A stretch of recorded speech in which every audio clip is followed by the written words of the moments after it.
রবিবার রাতে কমলপুর মহকুমার অন্তর্ভুক্ত জামথুম অঞ্চলের চানকাপ গ্রামের দেবাশিস দাসের বাড়ি দুর্বৃত্তরা অগ্নিসংযোগ করে সবকটি ঘর ভস্মীভূত করেছে। দেবাশিস দাস সিপিআইএম এর কমলপুর মহকুমার কমিটির অন্যতম সদস্য, সিআইটিইউ কমলপুর মহকুমা কমিটির সম্পাদক।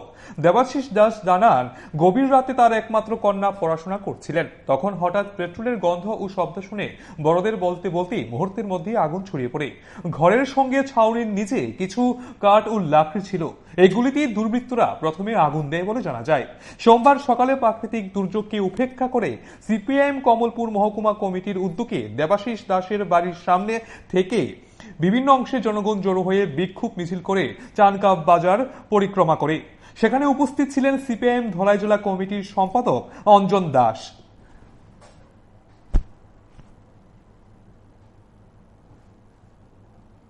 5 জুলাই গভীর রাতে কমলপুর মহকুমার চানকাপ গ্রামে সিপিআইএম মহকুমা কমিটির অন্যতম সদস্য, সিআইটিইউ ত্রিপুরা রাজ্য ওয়ার্কিং কমিটির অন্যতম সদস্য এবং মহকুমা কমিটির সম্পাদক দেবাশিস দাসের বাড়িতে বিজেপি দুর্বৃত্তরা পেট্রোল ঢেলে অগ্নিসংযোগ করে সমস্ত ঘর পুড়িয়ে ধ্বংস করে দিয়েছে। গভীর রাতে দেবাশিস দাসের মেয়ে পড়াশোনা করছিল, হঠাৎ দেখে আগুন।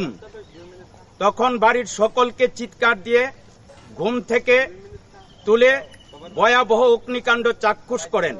সঙ্গে সঙ্গে তারা ঘর থেকে বেরিয়ে পড়েন। ঘরের সমস্ত জিনিসপত্র ধ্বংস হয়ে গেছে। দেবাশিস দাস ছাত্র আন্দোলন থেকে যুব আন্দোলন, শ্রমিক আন্দোলনের নেতৃত্ব দিয়েছেন।